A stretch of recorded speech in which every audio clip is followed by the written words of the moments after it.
હું 2018 થી સાત્વિક food festival સાથે જોડાયેલી છું. આજે હું મિલેટમાંથી જ વાનગી બનાવવાની છું. જે ડાયાબિટીસના જે પેશન્ટ છે એના માટે ખૂબ જ ફાયદાકારક નીવડી શકે છે.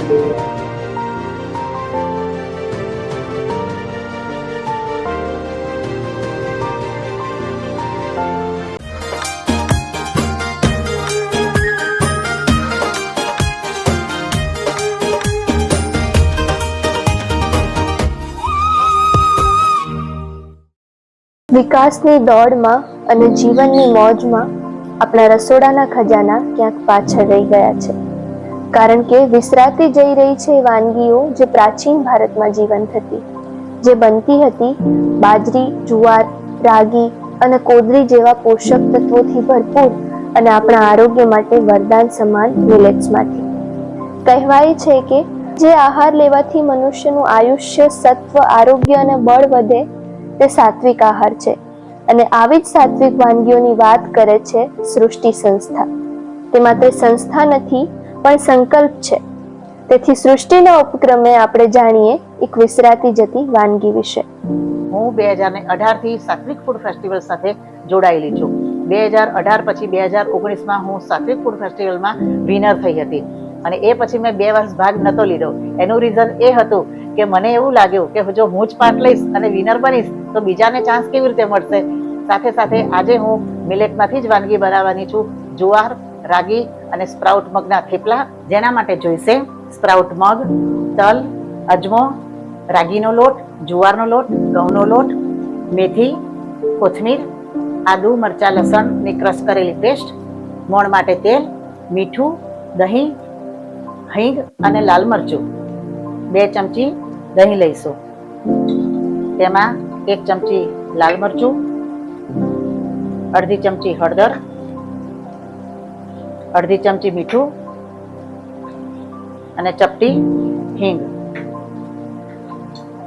અડધી ચમચી અજમો, 2 ચમચી તલ, આ 2 ચમચી તેલ છે મોણ માટે લઈશું. 2 ચમચી આદુ મરચાં લસણની પેસ્ટ. આ સ્પ્રાઉટ કરેલા અધકચરા ક્રશ કરેલા મગ છે.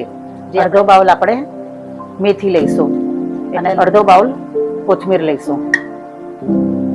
આ દરેક વસ્તુ આપણે મિક્સ કરીશું. 2 ચમચી જુવારનો લોટ, 3 ચમચી આપણે રાગીનો લોટ લઈશું અને બાઇન્ડિંગ માટે 3 ચમચી ઘઉંનો લોટ. હવે આપણે આ બધું મિક્સ કરીને લોટ બાંધીશું.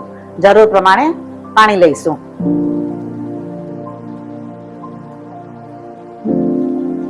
લોટ બંધાઈને રેડી છે, જેને આપણે 10 મિનિટ રેસ્ટ આપીશું. ઢાંકીને મૂકી દઈશું. ઓરી આવે તો તને વાત કહું, ખાનગી તું ગરમ મસાલેદાર, ખાટી મીઠી વાનગી તું ગરમ મસાલેદાર, ખાટી મીઠી વાનગી. 10 મિનિટ થઈ ગઈ છે. હવે આપણે ગુલ્લા બનાવીશું.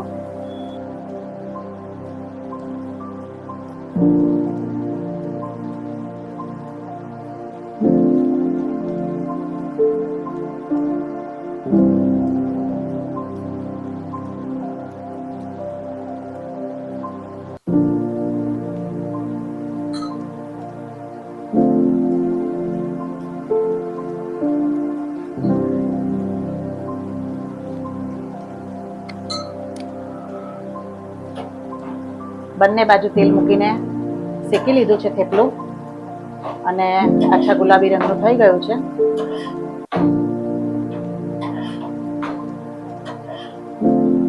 રેડી છે જુવાર રાગીના થેપલા.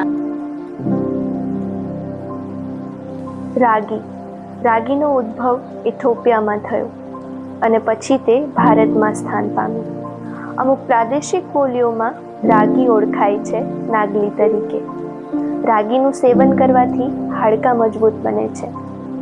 તો રાગીના આવા જ અથાગ ફાયદાઓ વિશે જાણીએ. રાગી અને જુવાર એ મિલેટ્સ છે જેની અંદર સારા પ્રમાણમાં પ્રોટીન, થોડા પ્રમાણમાં આયર્ન અને સારા એવા પ્રમાણમાં કેલ્શિયમ, પોટેશિયમ અને ઝિંક જેવા મિનરલ્સ આપણને જોવા મળે છે.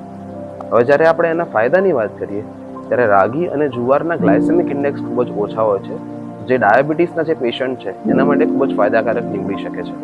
આ ઉપરાંત એની અંદર કેલ્શિયમ સારા પ્રમાણમાં હોય છે. તો કેલ્શિયમ એ તમારા હાડકાની મજબૂતી માટે ખૂબ જ જરૂરી છે અને આયર્ન એ આપણા હિમોગ્લોબિનના બંધારણ માટે ખૂબ જ જરૂરી છે.